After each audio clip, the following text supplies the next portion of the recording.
de doenças infecciosas da Faculdade de Medicina da UFAL. Minha formação é médica e eu vou falar sobre leishmaniose visceral.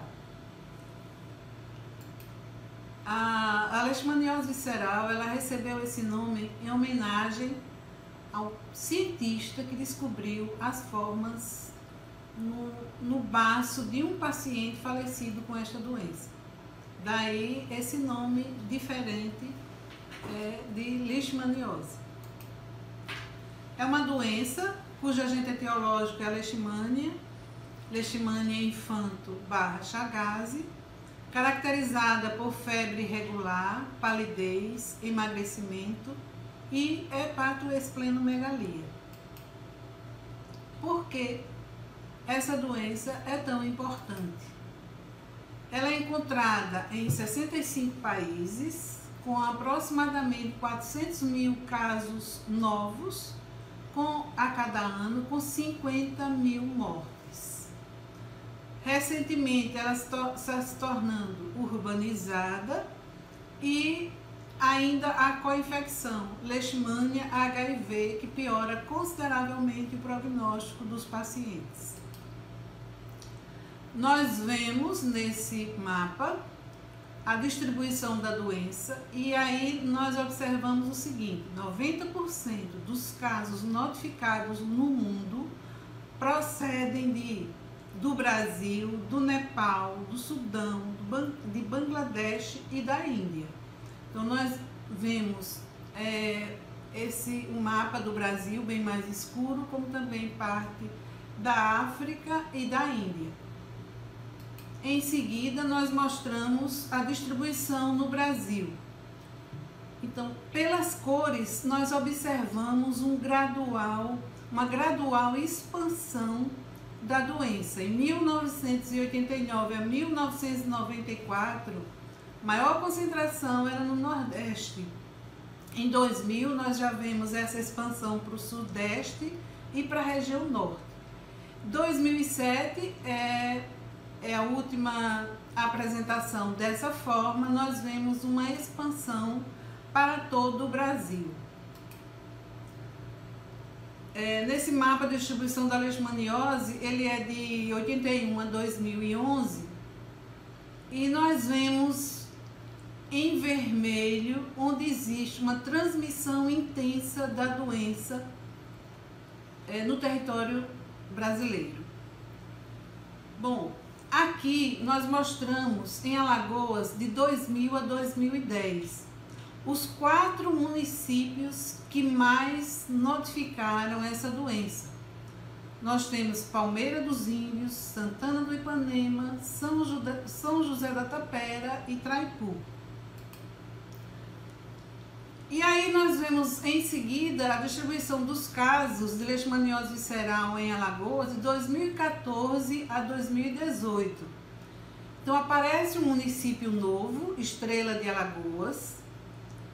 Em seguida vem Palmeira dos Índios, depois os outros municípios que frequentemente se observam casos da doença. Esses municípios, a maioria se situam ou no Agreste ou no sertão alagoano. Nesse mapa do estado de Alagoas, nós observamos que os municípios com maior número são Estrela de Alagoas e Palmeira dos Índios. Em azul, eles são vizinhos. Então, nesses últimos 2 anos, eles têm concentrado o maior número de casos. Em seguida, vem os outros municípios, mas o que a gente observa é que a concentração maior de casos está situada no Agreste e no Sertão, com os poucos na região litorânea. Bom, a leishmaniose visceral está presente em 23 estados. E o que chama a atenção é que ela tornou-se uma doença muito mais agressiva. Até a década de 90 era uma média de 3 óbitos em 100 pacientes. Ultimamente, o que é que nós estamos temos observado é uma concentração maior de óbitos. E aí nós mostramos a situação de Alagoas de 2000 a 2010 com o número de casos na coluna do meio. Na primeira coluna nós temos a faixa etária, está dividido por idades, os números de casos e o número de óbitos. Então, se nós observarmos, o percentual maior de óbitos são em menores de 1 ano e em maiores de 50 anos. Esse quadro chama atenção para a importância dessa faixa etária e do trabalho dos clínicos. Por que estudar a leishmaniose visceral? Nesse segmento de pacientes de 1981 a 1995,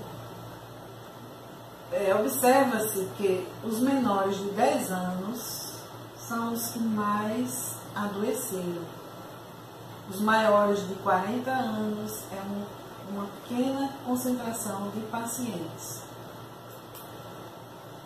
Nessa outra observação de 2014 a 2018, os pacientes internos no Hospital Escola Elvio Alto com esta doença, se repete aquela observação de que são os menores de 10 anos que mais adoecem. E aí nós observamos uma pequena alteração no gráfico, onde vocês veem que os entre 30 a 40 anos e mais de 40 anos também estão adoecendo.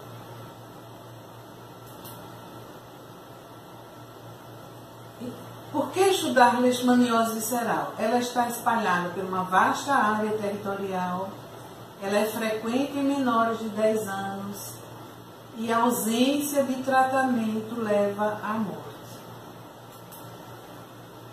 Quem é o suspeito de ter esta doença? São aquelas pessoas que apresentam febre irregular, esplenomegalia, com ou sem hepatomegalia. Como se adquire a doença? Então, primeiro, aqui eu estou mostrando um cão doméstico, mas canídeos, de uma maneira geral, quer domésticos, quer selvagens, que adoecem. Nós precisamos, para que a doença se transmita, que exista um vetor, um díptero, cujo gênero é Lutzomia. Então, o ciclo se fecha quando nós temos um animal doente e o vetor que leva a doença do animal para as pessoas. Aqui nós vemos o ciclo da leishmania, que causa leishmaniose visceral. Nós vemos um animal selvagem, dois animais domésticos. O animal doente ou infectado, ele possui no seu tegumento formas amastigotas que vão infectar esses dípteros. Então, são esses dípteros que picam outros animais e picam o homem, transmitindo a infecção. O que acontece com as pessoas na região endêmica? Nós vamos encontrar pessoas infectadas sem doença, pessoas com uma doença leve que não recebem diagnóstico e pessoas com diferentes graus de gravidade. Nas regiões endêmicas nós encontramos animais infectados e animais doentes. Então aqui nós vemos leishmania, causando infecção subclínica ou assintomática na maioria das pessoas que moram nas regiões endêmicas. 80% a 90% não tem doença manifesta, eles têm só infecção. São pessoas que estão expostas, mas elas apresentam suscetibilidade diferente ao parasita. Então, certamente, fatores genéticos, alimentação, estado de nutrição do indivíduo, hábitos de vida, que juntos favorecem uma resposta boa, eficiente, evitando que as pessoas adoeçam ou não. O que acontece aos cães? Nós temos cães infectados e nós temos cães doentes. Ambos são fontes de infecção para o vetor. O animal com aparência sadia, mas se ele for infectado, ele é capaz de infectar o vetor. Então, esse foi um trabalho apresentado por Lima e colaboradores, está publicado na revista do Instituto de Medicina Tropical de São Paulo. O que acontece com uma pessoa que desenvolve leishmaniose visceral? Qual a evolução clínica dela? Ela pode apresentar uma forma aguda da doença, uma forma subaguda ou crônica. Os indivíduos que desenvolvem essa forma aguda, eles apresentam febre alta contínua, crescimento moderado do baço e, se não for tratado, ele vai evoluir em 3 a 4 meses para a morte. Os indivíduos que evoluem de forma subaguda, eles têm uma febre persistente, eles apresentam um crescimento progressivo do baço, anemia, emagrecimento, que nós chamamos de caquexia, diarreia, bronquite, e tem uma evolução longa entre 6 a 18 meses. E aqueles indivíduos que têm evolução crônica, eles continuam com febre persistente, continuam com crescimento das vísceras e apresentam períodos de aparente cura. Mas a doença continua progredindo. Então, ele leva 2 ou mais anos com essa forma crônica da doença. O que é importante para a gente evitar mortes?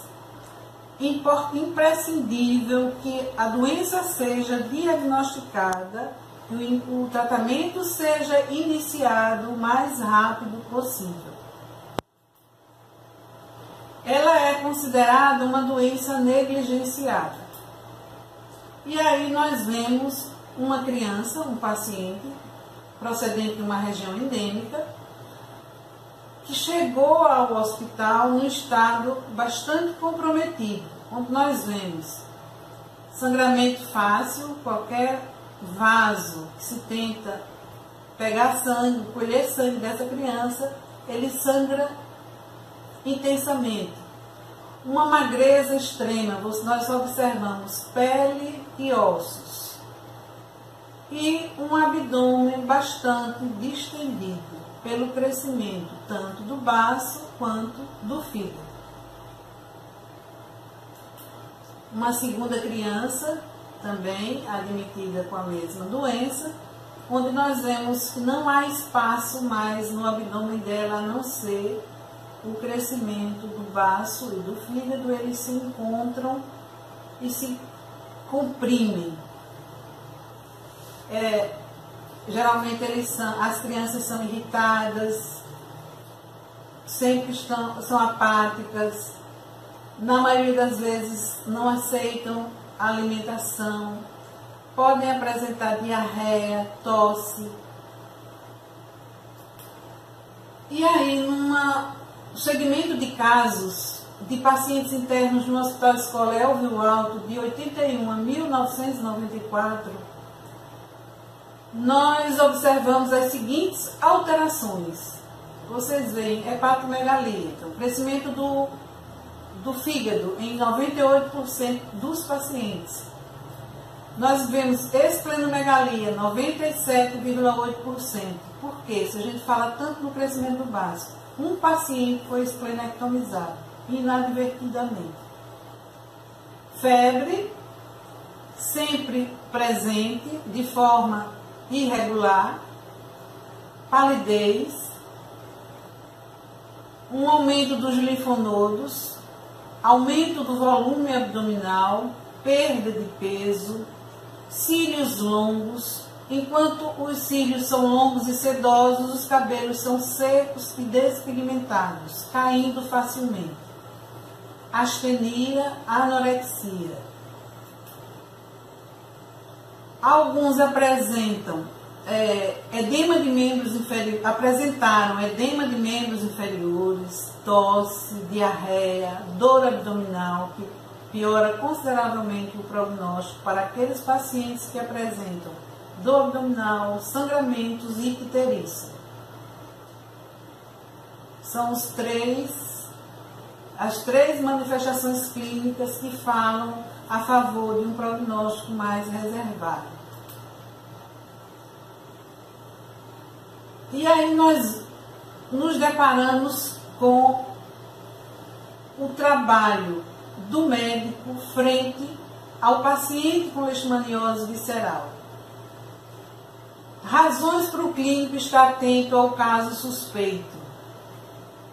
O diagnóstico tardio expõe o paciente a uma situação crítica e existe medicação para tratamento fornecido pelo Ministério da Saúde.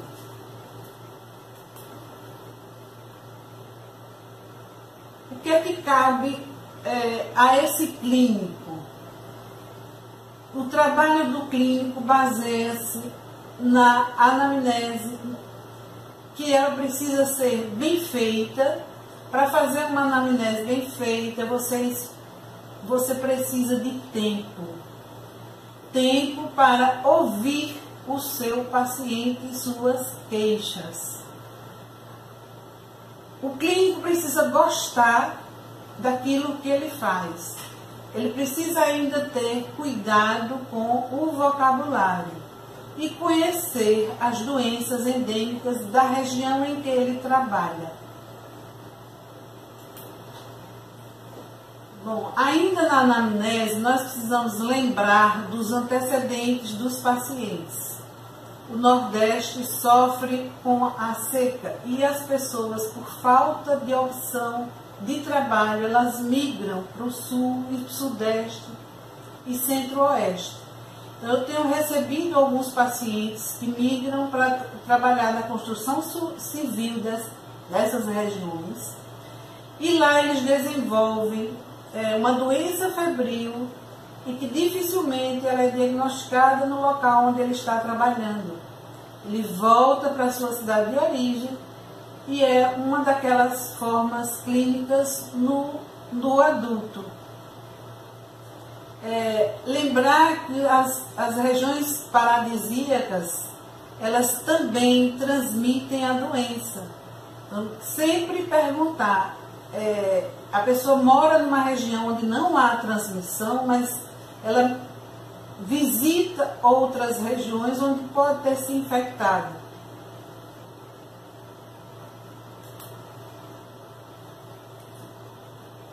O segundo passo é o exame físico. Examinar o paciente e escrever o que encontrou. O diagnóstico. Então, o primeiro é o diagnóstico, o médico faz, primeira vez, o diagnóstico clínico, que é a competência exclusiva dele, seguindo os passos que ele aprendeu durante o curso médico, e em seguida ele começa a analisar os diversos aspectos que ele conseguiu apurar a respeito daquele paciente. São os dados epidemiológicos, morar ou visitar alguém em região onde ocorre a doença, valorizar as alterações clínicas apresentadas e interpretar os achados laboratoriais. Bom, o diagnóstico etiológico da doença é feito pelo aspirado de medula óssea, onde você observa no microscópio essas formas amastigotas, onde nós vemos formas aovaladas, o núcleo bem corado e o cinetoclasto. O diagnóstico do parasito tem que ser, o examinador tem que observar essa característica para dizer que se trata de uma mastigota de leishmania. Após o diagnóstico, o indivíduo começa a fazer o tratamento. Nós dispomos de 2 substâncias para fazer esse tratamento. Nós temos um quimioterápico, que é o antimonial pentavalente, que é a substância de primeira escolha para tratar esses pacientes, e um antibiótico, que é a anfotericina B. Os antimoniais pentavalentes. Nós temos o antimônio gluconato de sódio pentostan, que não existe entre nós. Nós só dispomos de antimoniato de N-metilglucamina, conhecido como glucantime, é usado para tratar todos os pacientes no território brasileiro. A segunda opção é um antibiótico, que ele tem uma apresentação convencional. Quando você usa essa substância, você faz dosagens menores pelo maior tempo de tratamento. Ou uma anfotericina lipossomal, onde você usa doses maiores e um tempo menor de tratamento. O que é importante para o clínico que trabalha nas regiões endêmicas? Saber como a doença compromete o organismo humano. Dominar o conhecimento sobre a leishmaniose visceral. Conhecer a distribuição da doença na região em que trabalha. E uma observação importante durante o encontro sobre o controle e prevenção de leishmaniose visceral no Cone Sul, organizado pela Organização Pan-Americana de Saúde e a Organização Mundial de Saúde, eles ressaltam o seguinte: o tratamento farmacológico de cães doentes de LV não são eficazes para curar. E chamam uma segunda coisa importante: é necessário proibir o tratamento da LV canina com drogas registradas para uso humano e estabelecer medidas para evitar a importação de cães de países onde essa prática é aplicada, porque os cães trazem parasitos resistentes aos medicamentos usados para tratar humanos. Bom, o Ministério da Saúde ele tem disponível em PDF Manual de Vigilância e Controle da Leishmaniose Visceral. Ele tem o Guia de Vigilância Epidemiológica, que tem um capítulo dedicado a isso.